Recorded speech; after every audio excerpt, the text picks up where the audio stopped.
घूमता है, कोई शौक में थोड़ी घूमता है। सही है? क्या होता है? उसके दिमाग का संतुलन बिगड़ चुका होता है।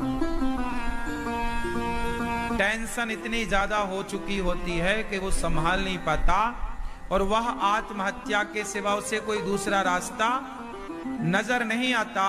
तो वो डिप्रेशन, चिंता, लोगों के ताने सुन सुन करके, लोगों की बातें सुन सुन के परेशान होकर आखिरी वो निर्णय लेता है कि मर जाए, और वो उस चिंता से उबर नहीं पाता और आत्महत्या करने का सोच लेता। अब आप बताइए कि वो जो आत्महत्या उसने कर लिया, किसके कारण किया? उसे भूत ही तो लग गए। कौन सा भूत? डिप्रेशन का भूत। कौन सा भूत? चिंता का भूत। क्यों? यदि चिंता का भूत ना लगता, डिप्रेशन का भूत ना लगता, तो कोई आत्महत्या क्यों करता? बताओ। ये पागल क्यों हो जाते हैं लोग? ज्यादा सोचने वाला व्यक्ति पागल सा हो जाता है। उसे पूरा पागल नहीं कह सकते, पर पूरा सही भी नहीं कह सकते, परफेक्ट भी नहीं कह सकते। जो ज्यादा सोचेगा, वही वही बातें सोच रहा, वही वही सोच रहा, वही वही सोच रहा, वही वही सोच रहा, तो क्या होगा? फिर लोगों को उसका बिहेव अलग दिखता है, तो लोग कहते हैं इसे भूत लग गए। समझ में आई? ये भूत क्या चीज है? चिंता, डिप्रेशन, मानसिक तनाव। इसलिए तुलसीदास जी कहते हैं, भूत पिशाच निकट नहीं आवे, महावीर जब नाम सुनावे। जो क्यों जाएगा? जो हनुमान जी के रास्ते पर चलेगा। हनुमान जी किस रास्ते पर चले? राम की सेवा के राह पर चले। उस राह पर जो चलेगा, उसे डिप्रेशन क्यों होगा? डिप्रेशन होने की संभावना उसी की है जो सेवा के रास्ते पर नहीं चल रहा है। अब रही बात धुंधकारी की। धुंधकारी ने, देखो, धुंधकारी प्रेत बन गया। भूत अलग होते हैं, प्रेत अलग होते हैं। भूत प्रेत डाकनी अलग होती है, पिशाचनी अलग होती है। सबकी अपनी अपनी कैटेगरी होती है, स्थिति होती है। जैसे तुम अपने सास ससुर को पानी नहीं देती हो ना, सेवा नहीं करती हो ना, चुड़ैल बनोगी, चुड़ैल। सास ससुर की सेवा जो नहीं करती स्त्रियां क्या बनती हैं? क्या बनती हैं? चुड़ैल। पीपल में लटकी रहोगी फिर उल्टा। हाँ? इसलिए सास को पानी दो, भोजन दो, ससुर की सेवा करो, बूढ़ों का सम्मान करो, वरना क्या बनोगी? चुड़ैलों के पांव ऐसे होते हैं, ऐसे पीछे की तरफ आओ। हाँ? जो अपने माँ बाप की सेवा नहीं करता, वह आदमी प्रेत बनता है। ठीक है? भूत से थोड़ा ऊपर की कैटेगरी है प्रेत, वीआईपी, जिसके नीचे 100 प्रेत। फिर 100 प्रेत के ऊपर जो रहे वो पिशाच। फिर जो 100 पिशाच के ऊपर रहे वो ब्रह्म राक्षस।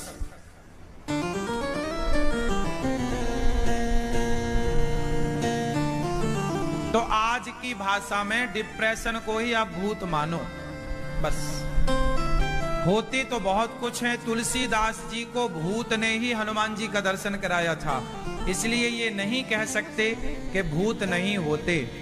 भूत डिप्रेशन के रूप में तो है ही, चिंता के रूप में, तनाव के रूप में तो है ही, लेकिन वह भूत को भूत के रूप में भी भूत है।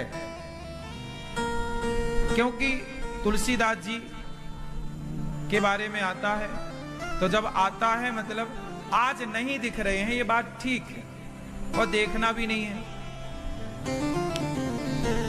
कि देखना है। तो भूत प्रेत से आप डिप्रेशन कोई भूत मानो बस, इसलिए डिप्रेशन में मत रहो, चिंता में मत रहो, चिंतन करो। चिंता नहीं चिंतन। धुंधकारी की पत्नियां कितनी हैं? 5। आपकी पत्नियां कितनी हैं? दादाजी आपकी कितनी पत्नी है? 1।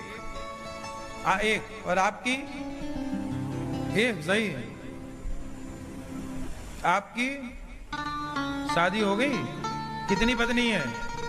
1 ही है, कंफर्म है ना?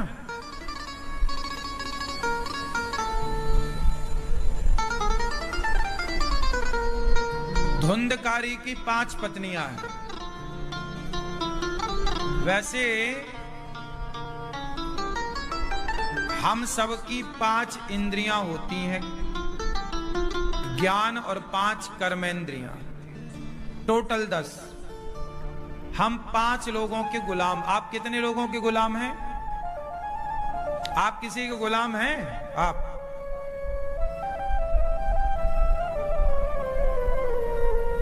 आप किसी के गुलाम हो? हैं? इंद्रियों के। किस इंद्रिय के गुलाम हैं आप?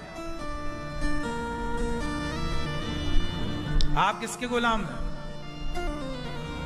पत्नी के? अच्छा, परमात्मा के गुलाम। आप किसके गुलाम हैं? हाँ, मार दिया धक्का आपने, हो गई बात। किसके? हाँ, बढ़िया बढ़िया बढ़िया। हमें लगा यूं कर रहे हैं, देख हम तेरे गुलाम। मैया आप किसके गुलाम हो? पति की।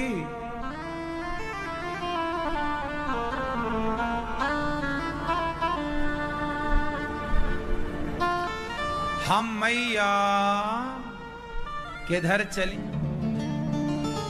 हम 5 लोगों के गुलाम हैं, आप भी और हम भी। हम सब 5 लोगों के गुलाम हैं। 5 इंद्रियां हैं। ज्ञान इंद्री, आंख के गुलाम हैं हम।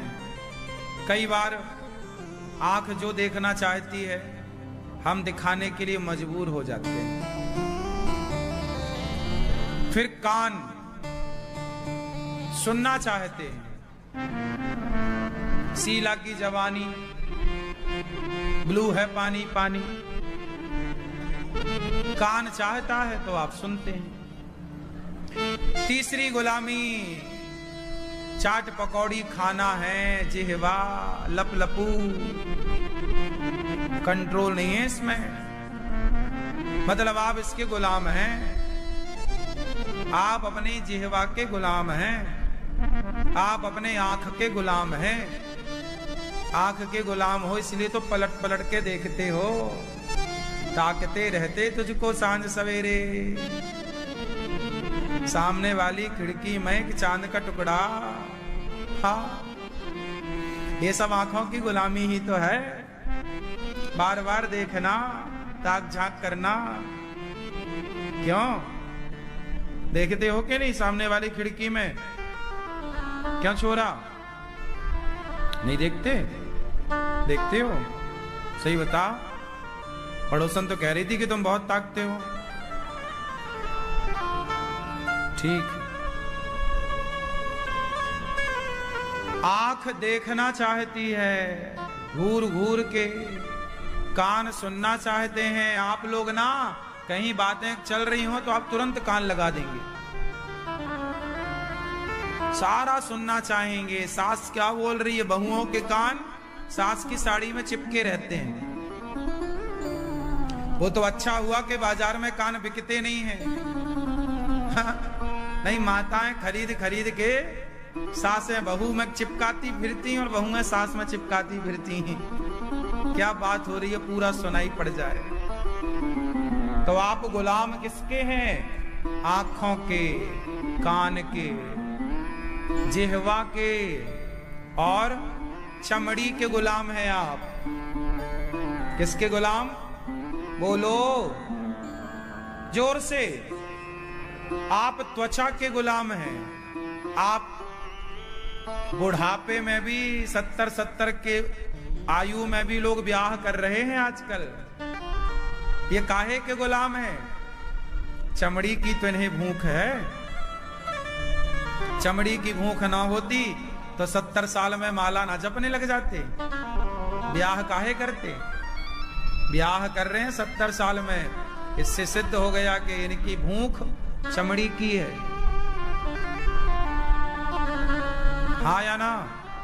त्वचा, ये स्पर्श। और 5वीं गुलामी नासिका, बढ़िया परफ्यूम होना चाहिए। आप बहुत सारा खर्चा परफ्यूम इत्र में करते हैं, अच्छा सूंघना चाहते हैं, कितना भी बढ़िया सूंघ लो पर निकलनी तो शरीर से दुर्गंध ही। कब तक मैनेज करेंगे? तो 5 चीजों की गुलामी हो गई आपकी। आप रूप के गुलाम हैं। किसके गुलाम? रूप। जो आपको बहुत सुंदर स्त्री दिखती है, जो आपको बहुत सुंदर पुरुष दिखता है, उसे आप बार बार देखते हैं, उसे आप मोबाइल पे जूम कर करके देखते हैं। आपके जूम करने की आदत बता रही है कि आप आंखों के गुलाम हैं। आपको रूप बड़ा पसंद है। इसलिए कहता हूं, रूप देखना है तो किसी स्त्री किसी पुरुष का रूप क्या देखते हो? भगवान का रूप देखो, भगवान का स्वरूप देखो। गुलामी करनी ही है, भगवान की गुलामी। सुनना ही है तो निंदा चुगली क्यों? भगवान की कथा। स्पर्श करना ही है तो किसी स्त्री किसी पुरुष को गलत भाव से क्यों? स्पर्श करना है तो अपने माता पिता के चरण स्पर्श करिए, भगवान की सेवा करिए, भगवान को स्पर्श करिए। गोपाल जी को आप नहलाते हैं तो आप उन्हें स्पर्श तो करते ही। तो स्पर्श करना है तो चरणों को दबा कर चरण की सेवा करिए। तो सेवा वह भी तो एक स्पर्श है। मैं भी तो अपने मां के चरण दबाता हूं, हाँ या ना? तो स्पर्श तो वो भी है, लेकिन वह पवित्र स्पर्श है। इसलिए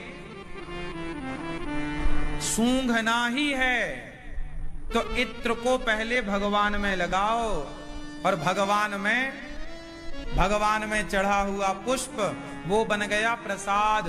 फिर उस प्रसाद का निर्माल्य जरूर लेना चाहिए। इसे बोलेंगे निर्माल्य। जो भगवान पे चढ़ करके जो पुष्प हम उतारते हैं, जो वस्त्र भगवान के हम उतारते हैं, उसे निर्माल्य कहते हैं। उस पुष्प की गंध जरूर लेना चाहिए। भगवान को इत्र लगाकर फिर इत्र लगाना चाहिए, वो प्रसादी इत्र होती है। तो आप 5 के गुलाम हैं। ये 5 आपको नरक ले जाने वाले हैं। सुनो, रामचरितमानस में लिखा, काम, बोलो काम। काम मतलब चमड़ी, त्वचा भी बताया ना। ये जो तुम्हारी त्वचा है, ये चमड़ी तो छूना चाहती है। रावण का अपनी पत्नी से पेट नहीं भरा तो सीता मैया को चला उठाने। ये काम ही तो था, त्वचा। काम, गोस्वामी जी लिख रहे, काम क्रोध, बेवजह का क्रोध, काम क्रोध, मद, अभिमान, लोभ, लालच, ये सब नरक के द्वार हैं। अच्छा, यहां एक सवाल आप हमसे कर सकते हैं कि महाराज जी, काम क्या बुरा है? अच्छा बताओ, काम वासना क्या बुरी है या अच्छी है? उत्तर दे दो फटाफट। क्रोध अच्छा है कि बुरा है? लोभ अच्छा है कि बुरा है? क्यों? काम अच्छा है कि बुरा है? हाँ या ना उत्तर। अच्छा है काम, वासना, या बुरी है? क्या बोलते हैं आप सब लोग? बोलिए, काम वासना अच्छी है या बुरी है? बोलो अच्छी है। कैसे? अरे काम ना होता तो आप लोगों का जन्म कैसे होता? आप लोगों का जन्म हुआ ही काम के कारण है, नहीं हुआ? तो काम जो है वो सृष्टि उत्पन्न करने में सहायक है। ये ईश्वर की एक बहुत बड़ी व्यवस्था है काम। सोचिए कि काम ना होता तो कहां संसार बढ़ता, कहां जनसंख्या बढ़ती। पशु पक्षी में भी काम है, वो ईश्वर की एक व्यवस्था ना होता तो पशु पक्षियों की संख्या कैसे बढ़ती, फिर सृष्टि चलती कैसे? तो काम सही है, पर काम गलत कहां होता है? आपका ज्ञान उत्पन्न करने की भावना से काम का प्रयोग किया जाए वो काम सही है, पर आप पराई औरत पराये पुरुष को देखकर वासना को धारण करते हैं, वो काम वासना गलत हो जाएगी। जब आप अपनी पत्नी के सिवाय पर पुरुष पर स्त्री को देखें वो काम गलत है, पर आप अपनी पत्नी को अपने पति को काम भाव से देखें संयम के साथ, वो काम बुरा नहीं है। क्रोध, लोग कहते हैं क्रोध बुरा है। अरे क्रोध ईश्वर की सॉलिड व्यवस्था है। क्रोध समझ रहे हैं? जटायु जी ने क्रोध किया रावण पर। है रावण सीता मां को कहां ले जा रहा, छोड़। जटायु ने क्रोध किया। आपके सामने किसी बहन बेटी पर अत्याचार हो रहा है, कोई बहन बेटी को आपके सामने छेड़ रहा है, तो आपको गुस्सा आना चाहिए कि नहीं आना चाहिए? क्यों? कोई बच्ची को मारे डाल रहा है, कोई बेवजह बच्चों को मार रहा है, तो गुस्सा आना सही है कि गलत है? आना चाहिए। गुस्सा वहां आए जहां उसकी जरूरत है। यह व्यवस्था है। द्रौपदी की साड़ी खिंच रही थी ना, वहां पितामह को गुस्सा करना चाहिए था, नहीं करना चाहिए था, नहीं करना था। दुशासन द्रौपदी के कपड़े क्यों उतार रहा है? नहीं करना था गुस्सा, करना था। पितामह ने गुस्सा नहीं किया, करना था ना, नहीं किया ना, नहीं किया ना, तो बाणों की सैया मिल गई। गुस्सा करना चाहिए, जरूर गुस्सा करो। कहां? जहां जरूरत है। अब ये कैसे पता लगेगा कि कहां गुस्सा करें और कहां ना करें? इसके लिए सत्संग करना पड़ता है। बिनु सत्संग विवेक न होई, और राम कृपा बिनु सुलभ ना सोई। गुस्सा करो जहां जरूरत है, नहीं का बच्चों को डांटो थोड़ा सा, थोड़ा बच्चों पे गुस्सा करना पड़ता है, नहीं तो वो कंट्रोल कैसे होंगे? बेवजह गुस्सा नहीं। अंदर से गुस्सा मत रखो, गुस्सा केवल बाहर होना चाहिए, भीतर से तो आप नॉर्मल रहें। गुस्सा केवल व्यवस्था के लिए होना चाहिए। रियल में गुस्सा होके आप रिश्ते बिगाड़ लें, इसके लिए गुस्सा नहीं है। अपनी पत्नी से ऐसा गुस्सा किया कि तलाक हो गया, ऐसा गुस्सा नहीं कि तुम्हारे रिश्ते टूट जाएं। ऐसा गुस्सा नहीं कि तुम्हारी मां तुमसे रूठ कर चली जाए, ऐसा गुस्सा नहीं कि तुम्हारा पिता रूठ कर चला जाए, है ना? ऐसा गुस्सा नहीं कि तुम्हारा भाई रूठ कर चला जाए। उतना गुस्सा जितने की जरूरत है। वीणा, वीणा होती है वीणा। नारद जी के पास क्या है? बोलो वीणा। हाँ, वीणा में तार होते हैं, तार। तारों को ना खींचना पड़ता है। ज्यादा खींच देंगे तार तो क्या होगा?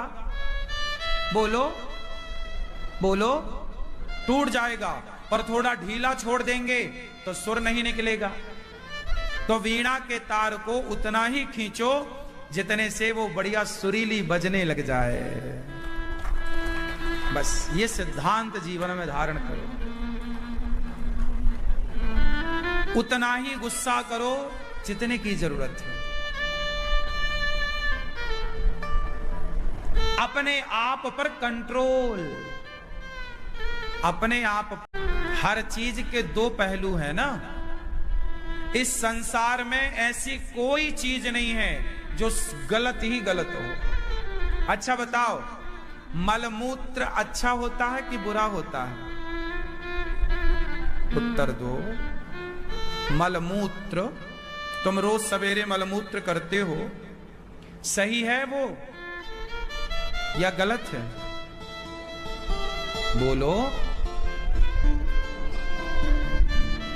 दो पहलू हैं हर चीज के। इस संसार में ऐसी कोई चीज नहीं है जो केवल बुरी है। अरे तुम्हारा मलमूत्र जो है ना, वो बेचारे सुअर का पेट भरने के काम आता है, नहीं आता? बोलो। तुम्हारे लिए तो वो गंदगी है, तुम तो पलटकर देखना भी पसंद नहीं करते, पर सुअर तो बड़े चाव से खाता है। नहीं खाता? तो जो तुम्हारे लिए बुरी है वो किसी के लिए अच्छी है, हाँ या ना? बोलो हाँ कि ना। इसलिए हर चीज के दो पहलू हैं, नहीं है? आप एक चीज का नाम बताओ जो सिर्फ बुरी है, अच्छी नहीं है, और एक चीज का नाम बताओ जो अच्छी है, बुरी नहीं है। चलो बताओ। कोई ऐसी चीज का नाम बताओ जो केवल बुरी है। हाँ? भगवान बुरे।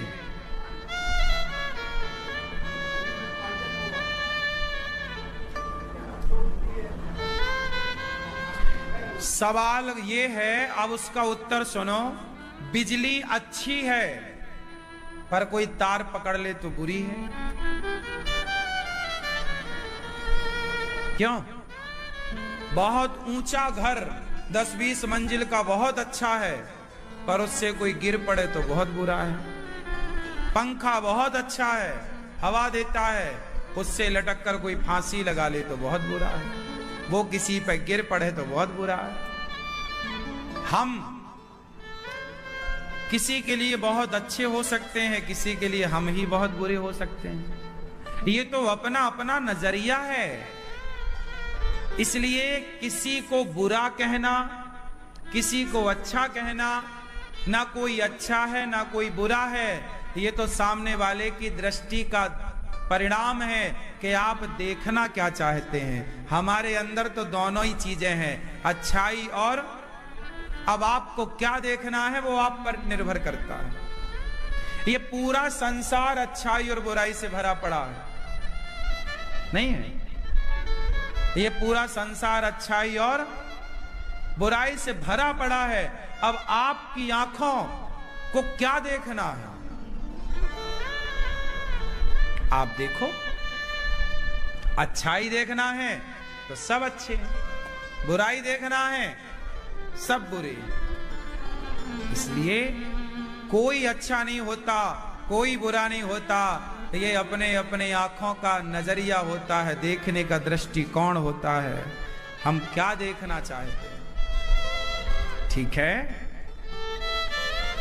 तो सब चीजें, 5 इंद्रियां हैं, इन 5 पर कंट्रोल, अपने आप पर कंट्रोल। जो अपने को साध लेता है, जो अपने को जीत लेता है, वही सबको जीतने की ताकत रखता है। जो अपने को वश में कर लेता है, वही सबको वश में कर सकता है। जो अपने को वश में नहीं कर सका, वो किसी को क्या वश में करेगा? आज तुम्हारा बेटा तुम्हारे वश में नहीं है, आजकल तुम्हारा बेटा तुम्हारे वश में नहीं है, तुम्हारी पत्नी तुम्हारे वश में नहीं है, तुम्हारा पति तुम्हारे वश में नहीं है। क्यों? क्योंकि आप ही आपके वश में नहीं हो। क्या आपका मन आपके वश में है? अरे जब आप अपने आप को वश में कर लोगे तो धीरे धीरे आप सबको वश में करने की क्षमता प्राप्त कर लोगे। पहले अपने को तो वश में करो, अपने को तो जीतो। हमारे ऋषि मुनि कभी किसी राजा को जीतते नहीं थे, किसी देश को जीतते नहीं थे। क्यों? क्योंकि वो खुद को जीतने पर विश्वास रखते थे। खुद को जीतो, क्या राजा को जीतना है? हम आपको जीत कर क्या पाएंगे? जीतने का मजा तो अरे उस राजा को जीतने में क्या मजा है, उस देश को जीतने में क्या मजा है। जीतना है तो खुद को जीतो, खुद को जीतने में मजा है। हनुमान जी ने खुद को तो जीता। रावण राम से हारा या खुद से हारा? उत्तर दो। रावण राम से हारा या खुद से हारा? उत्तर दो, बोलो। रावण किससे हारा? राम से तो बाद में हारा, पहले तो खुद से ही हार गया ना। अरे खुद से हार गया। खुद से कैसे हार गया? अपनी इंद्रियों को कंट्रोल ना कर पाया और दूसरे की पत्नी की तरफ बढ़ गया। यदि आप किसी दूसरे की पत्नी की तरफ बढ़ते हैं, किसी दूसरे के पुरुष की तरफ बढ़ते हैं, तो आप तो हार गए ना। आपके अंदर की वासना जीत गई और आपके भीतर की वासना ने आपको, रावण के अंदर की वासना ने रावण को हरा दिया। राम ने तो बाद में हराया, रावण की वासना ने रावण को पहले ही हरा दिया। सबको जीतकर क्या पाओगे? हनुमान जी ने सबको कहां जीता? खुद को जीता। राम ने सबको कहां जीता? खुद को जीता। और जब खुद को जीत लिया तो सबको बिना लड़े पराजित कर दिया। बताओ, राम जी ने जब राजसू यज्ञ किया, घोड़ा छोड़ा, तो किससे लड़ना पड़ा? सिवाय लवकुश ने घोड़ा पकड़ा। और किसकी ताकत थी? जो खुद को जीत गया, उससे सब हार गए बिना लड़े। ताकत नहीं समझ रहे हो आप? आपकी अंदर क्या है आप खुद नहीं जानते। आपका मन जिस दिन कंट्रोल हो गया, उस दिन आप क्या हो जाओगे आपको खुद को पता नहीं। इच्छाओं पर कंट्रोल कर लेना कितनी बड़ी बात है, आप जानते नहीं इसकी ताकत। जान लोगे ना मजा आ जाएगा। हल्के में ले रहे हो आप अपने आप को। हमारे बड़े बड़े साधु संतों का जीवन गुजर गया अपने को कंट्रोल करने में, कर भी लिया।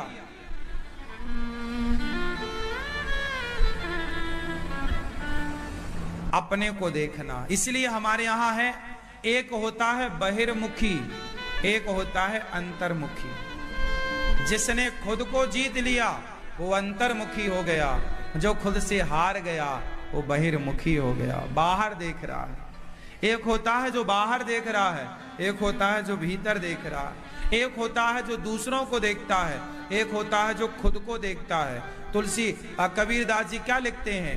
बुरा जो देखन मैं चला। बुरा जो देखन, क्या मतलब हुआ इस दोहे का? जरा आप बताओ, व्याख्या कर दो इसकी। क्या मतलब हुआ? क्या कह रहे हैं कबीरदास जी? बुरा जो देखन मैं चला, बुरा न मिलिया कोई, जो दिल खोजा आपुना, हमसे बुरा ना कोई। क्या मतलब हुआ?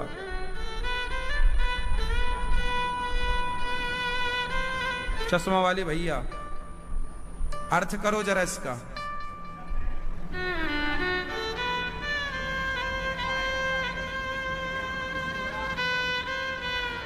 अच्छा, आप सब लोग बताओ, एक प्रश्न का उत्तर देना। आप लोग दूसरों की बुराई देखते हो या खुद की बुराई देखते हो?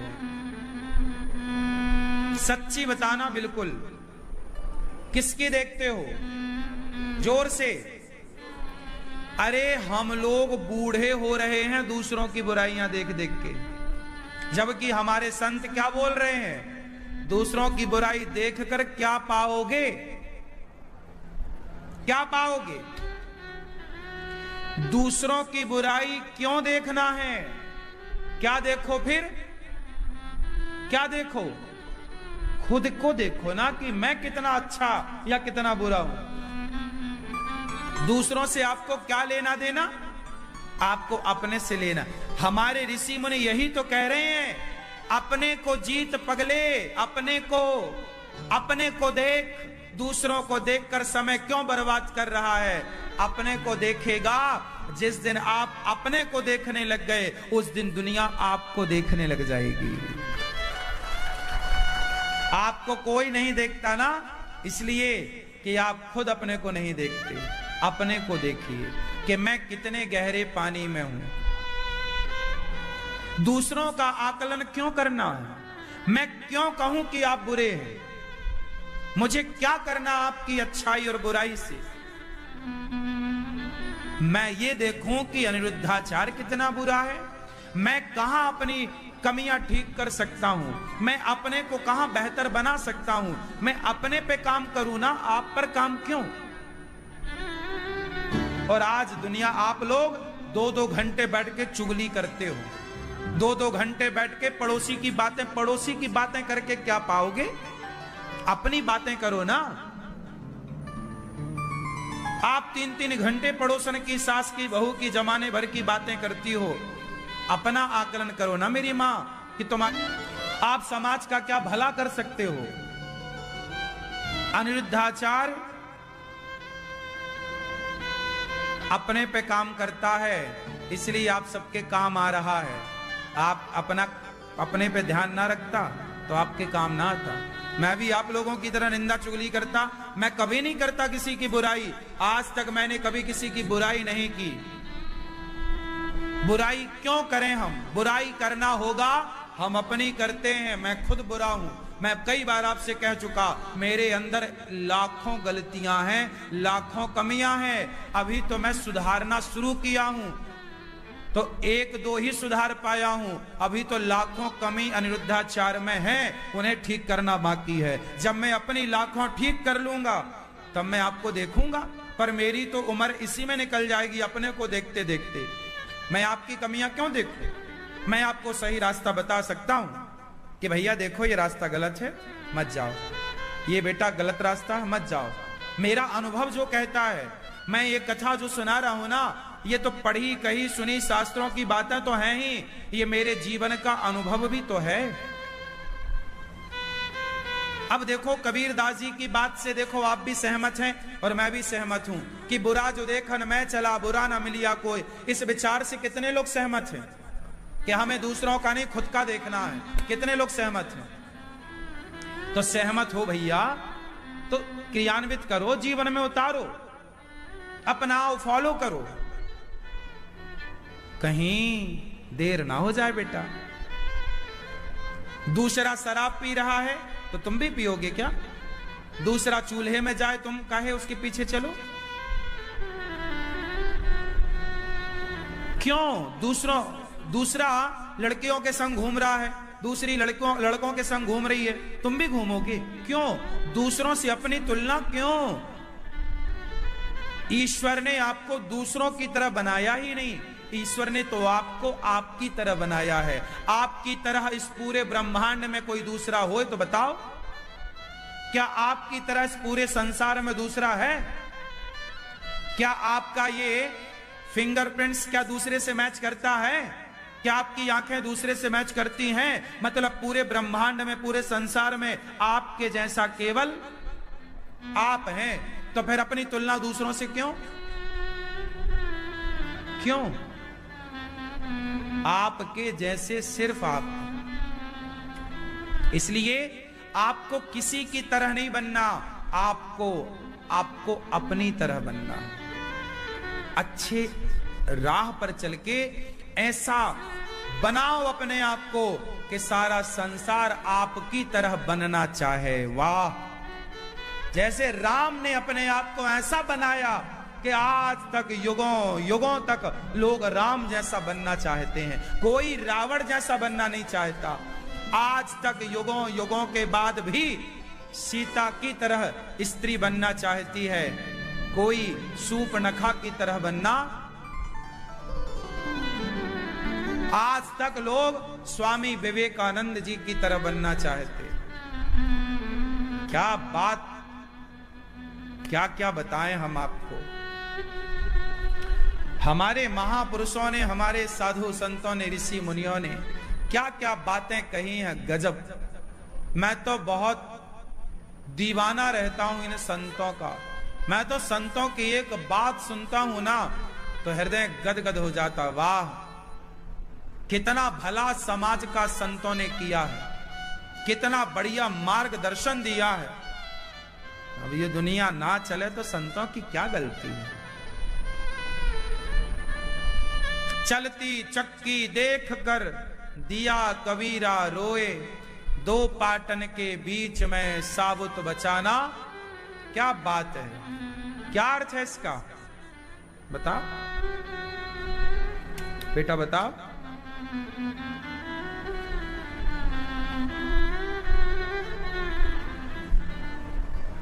संत लोग रो रहे कि दो पाटन के बीच में साबुत, सब जन्म और मृत्यु के पहिए में पिस रहे हैं। सही है। पहिया चक्की में दो होते हैं, एक नीचे का पहिया ऊपर का पहिया घूमता है। पुरानी चक्की कैसी थी, हाथ चक्की, गेहूं डालो आटा निकलता। तो एक पहिया है जन्म और दूसरा पहिया है मृत्यु। ये जन्म और मृत्यु के पहिए में आप सब, हम सब पिस रहे हैं। जन्म हुआ आपका, देखो बुढ़ापा आ गया, फिर मृत्यु का समय आएगा, मर जाओगे, फिर जन्म होगा, फिर जन्म लिया, फिर मर गए, फिर जन्म। ये कब तक चलेगा भाई, जन्म मृत्यु जन्म मृत्यु जन्म मृत्यु। शंकराचार्य जी बोल गए कि पुनरपि जननम पुनरपि मरणम पुनरपि जननी जठरे शयनम। ये जन्म मृत्यु से बचना है तो चलती चक्की चलने दे, पिस पिस आटा होए, और कीले माही जो रहे सो बाल न बांका होए। चक्की में बीच में एक कील होती है, खूंटा बीच में, उस खूंटे पे जो दाना गिर जाता है ना बेटा, चक्की कितना भी चले, जो उस एक कील के पास दाना चला जाता है वो पिसता नहीं। ठीक है, भगवान के 24 अवतार हुए। सुखदेव भगवान राजा परीक्षित को समझा रहे। भागवत जी की कथा आप सुन रहे हैं जिसमें 24 अवतारों का वर्णन है। कितने अवतार हुए भगवान के? क्यों भैया? मैया मैया कितने अवतार हुए? 24। अच्छा ये बताओ, भगवान के अवतार 24 ही हुए, किससे ज्यादा हो चुके हैं?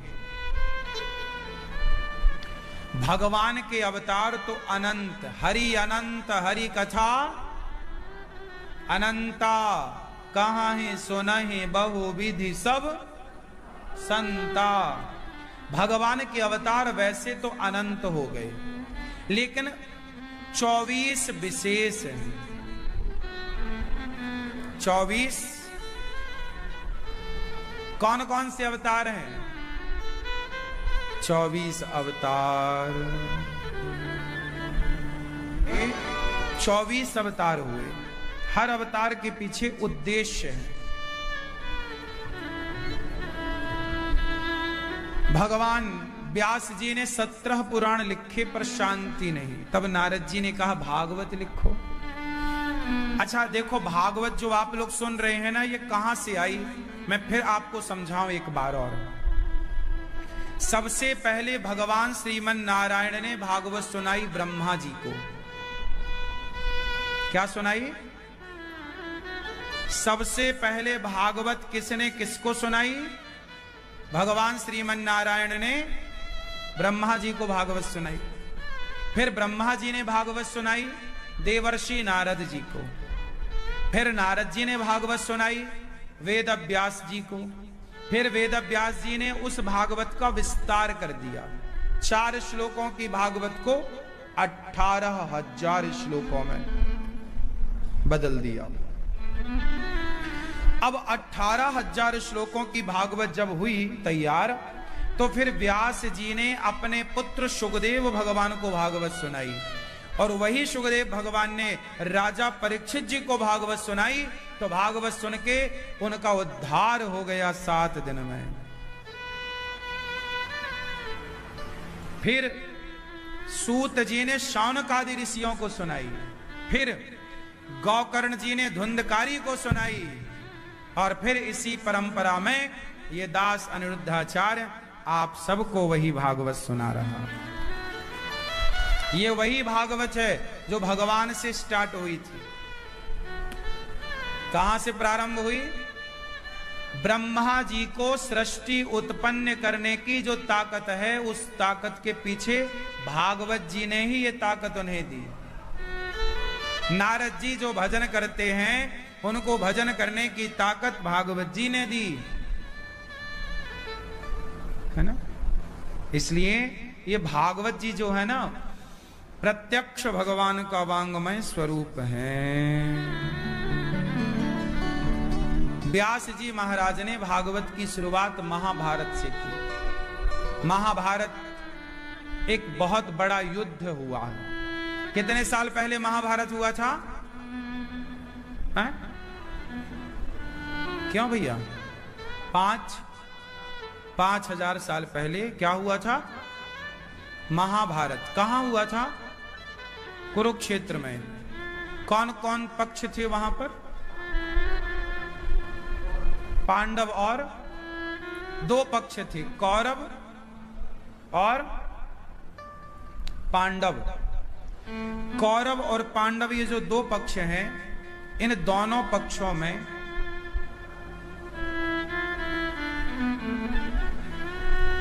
ये युद्ध की स्थिति काहे उत्पन्न हो गई भैया? कौरव और पांडवों में किस बात का झगड़ा था दोनों का? बताओ। पांडव और कौरवों का ये जो महाभारत हुआ, किस मुद्दे पर हुआ था? जड़ क्या थी? झगड़ा किस बात का था?